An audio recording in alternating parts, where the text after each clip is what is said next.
ಕಡಲೆ ಉಸ್ಲಿ. ಬೆಳಗಿನ ಹೊತ್ತಿನಲ್ಲಿ ಮನೆಯೊಳಗೆ ಸುಗಂಧ ಹರಡಿ ಕಾಬೂಲ್ ಕಡಲೆ ಉಸ್ಲಿ ಬಂತು. ಆರೋಗ್ಯ ನಮ್ಮ ಕೈಯಲ್ಲಿ ಸೇರಿತು. ಇದು ಪ್ಯಾಕೆಟ್ ಆಹಾರ ಅಲ್ಲ, ತಾಯಿ ಕೈಯಿಂದ ಮಾಡಿದ ಉಸ್ಲಿ.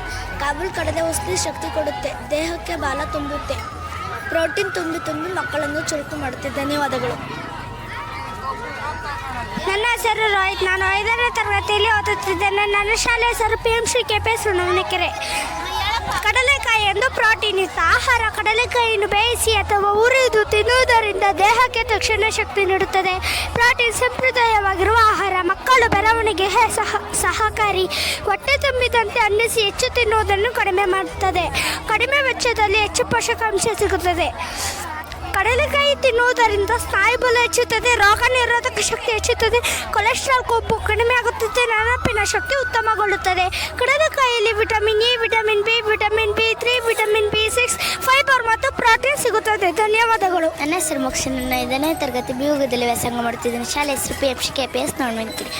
ನೋಡಿ ಇದು ನಮ್ಮ ಚಿಂಕಳ್ಳಿ. ಇದರಲ್ಲಿ ಅವರೆಕಾಳು, ಕಡಲೆ ಬೀಜ, ಕಡಲೆ ಅವಲಕ್ಕಿ ಸೇರಿದೆ. ಇದರಲ್ಲಿ ವಿಟಮಿನ್ B ಮತ್ತು C ಐರನ್ ಇದೆ. ದೇಹಕ್ಕೆ ಶಕ್ತಿ, ಮೆದುಳಿಗೆ ಚುರುಕು. ಇವೆಲ್ಲವೂ ಮನೆಯಲ್ಲಿ ಮಾಡಿದ ಆಹಾರ. ಇದರಲ್ಲಿರೋ ಅವಲಕ್ಕಿ ತಕ್ಷಣ ಎನರ್ಜಿ ಕೊಡುತ್ತದೆ. ಧನ್ಯವಾದಗಳು. ನನ್ನ ಹೆಸರು ಮೌಲ್ಯ. ನಾನು 5ನೇ ತರಗತಿ ದಲ್ಲಿ ಓದುತ್ತಿದ್ದೇನೆ. ನನ್ನ ಶಾಲೆ ಹೆಸರು PMC KPS ನೋಡ್ಮೆನ್ಕೆರೆ. ನಾನು ಬಿಳಿ ಉಪ್ಪಿನ ಬಗ್ಗೆ ಮಾತನಾಡುತ್ತಿದ್ದೇನೆ. ಬಿಳಿ ಉಪ್ಪಿನ ಆಗುವ ದುಷ್ಪರಿಣಾಮ. ಕಪ್ಪು ಉಪ್ಪು ಅಥವಾ ಪಿಂಕ್ ಸಾಲ್ಟ್ ಬಳಕೆಯಿಂದ ಆಗುವ ಪ್ರಯೋಜನ. ಸಮುದ್ರದಿಂದ ಸಿಗುವ ನೈಸರ್ಗಿಕ ಉಪ್ಪನ್ನು ತೆಗೆದು ಸರ್ಪರಿಂದ ಬೀಪ್ ಮಾಡಿ ಅದರಲ್ಲಿ ಸಿಗುವ ನೈಸರ್ಗಿಕ ಖನಿಜಾಂಶಗಳನ್ನು ತೆಗೆದು ಅದಕ್ಕೆ ಅಯೋಡಿನ್ ಸೇರಿಸಿ ಉಪ್ಪನ್ನು ತಯಾರಿಸಲಾಗುತ್ತದೆ. ಅದರಲ್ಲಿರುವ ಖನಿಜಾಂಶಗಳನ್ನು ನಷ್ಟವಾಗಿ ಅನೇಕ ಆರೋಗ್ಯ ಸಮಸ್ಯೆಗಳು ಉಂಟಾಗಿ ಅದುದರಿಂದ ಅಡಿಗೆಯಲ್ಲಿ ಪಿಂಕ್ ಸಾಲ್ಟ್ ಬಳಸುವುದರಿಂದ ಅಡಿಗೆಯಲ್ಲಿ 4 ಪಟ್ಟು ರುಚಿ ಹೆಚ್ಚಾಗುತ್ತದೆ. ಜೀರ್ಣಕ್ರಿಯೆ ವ್ಯವಸ್ಥೆ ಸುಧಾರಿಸಿ ಅನೇಕ ಖನಿಜಾಂಶಗಳು ಎದ್ದ ಸೇಲ್ನಲ್ಲಿ ನಮ್ಮ ದೇಹವನ್ನು ಸೇರಿಸುತ್ತದೆ. ಅದಕ್ಕೆ ಹೇಳುವುದು ಉಪ್ಪಿಗಿಂತ ರುಚಿ ಇಲ್ಲ, ತಾಗಿಂತ ಬಂದು ಇಲ್ಲ. ಧನ್ಯವಾದಗಳು. My name is Teju. My studying in 5th standard B section. ಇದು ಕೋಡಬಳೆಗೆ ತಯಾರಿಸಿದ ಅಕ್ಕಿ ಹಿಟ್ಟು, ಕಡಲೆ ಹಿಟ್ಟು, ಚಿರೋಟಿ ರವೆ, ಸೋಂಕಾಳು, ಇಂಗು, ಗಾಣದ ಎಣ್ಣೆ ತಯಾರಿಸಿದ ಕೋಡಬಳೆಯನ್ನು ತಿನ್ನಲು ಬನ್ನಿ. Thank you. ಕಾಯಿ ಒಬ್ಬಟ್ಟು. ಮೈದಾ ಹಿಟ್ಟಿನ ಬಳಕೆಯ ದುಷ್ಪರಿಣಾಮಗಳು. ಮೈದಾವನ್ನು ಗೋಧಿ ಹಿಟ್ಟಿನಿಂದ ತಯಾರಿಸುತ್ತಾರೆ. ಸಂಸ್ಕರಣಾ ಸಮಯದಲ್ಲಿ ಅದರಲ್ಲಿರುವ ನಾರಿನ ಪದಾರ್ಥಗಳನ್ನೆಲ್ಲ ತೆಗೆದು ಹೆಚ್ಚು ಅಂಟಿನ ರೂಪಕ್ಕೆ ಬರುವಂತೆ ಮಾಡಲಾಗುತ್ತದೆ.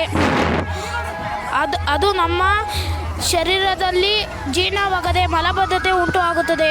ಅದಕ್ಕೆ ಮೈದಾ ಹಿಟ್ಟನ್ನು ಖಾಲಿ ಕ್ಯಾಲೋರಿ ಎಂದು ಕರೆಯಲಾಗುತ್ತದೆ.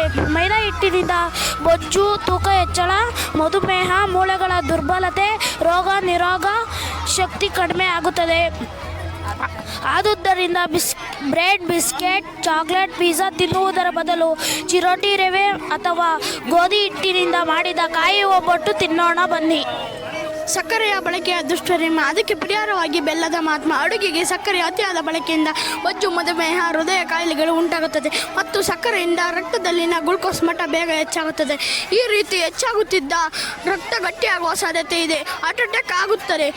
ಇದಕ್ಕೆ ಪರಿಹಾರವಾಗಿ ಬೆಲ್ಲ ಬಳಸುವುದರಿಂದ ಮೇಲಿನ ಆರೋಗ್ಯ ಸಮಸ್ಯೆಗಳಿಂದ ಮುಕ್ತಿ ಪಡೆಯಬಹುದು. ಬೆಲ್ಲದಿಂದ ರೋಗ ನಿರೋಧಕ ಶಕ್ತಿ ಹೆಚ್ಚಾಗುತ್ತದೆ ಮತ್ತು ಜೀರ್ಣಕ್ರಿಯೆಗೆ ಸಹಾಯ ಮಾಡುತ್ತದೆ. ರಕ್ತದಲ್ಲಿನ ಸಕ್ಕರೆಯ ಮಟ್ಟವನ್ನು ನಿಧಾನವಾಗಿ ಹೆಚ್ಚಾಗಿಸುತ್ತದೆ. ಪೋಷಕಾಂಶಗಳ ಸಮೃದ್ಧತೆಯನ್ನು ಒದಗಿಸುತ್ತದೆ.